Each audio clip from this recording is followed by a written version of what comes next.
All right, so last time we talked about this unique looking gear and how that can be helpful for when we have a more complicated build and we need to we have like corners. So you see this is at like a different angle than this is, and yeah, that's helpful when we just have a more complex machine that's not in a straight line.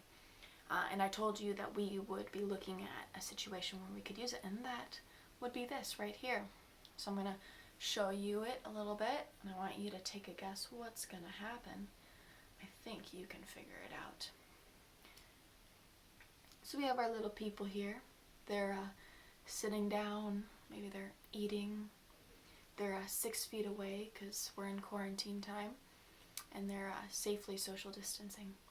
But you can see I'm turning this little gear right here, and it's going to this slightly bigger gear, and that is making these little women move.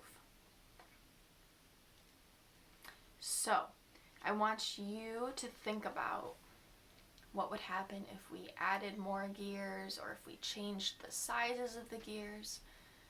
What would be different about it?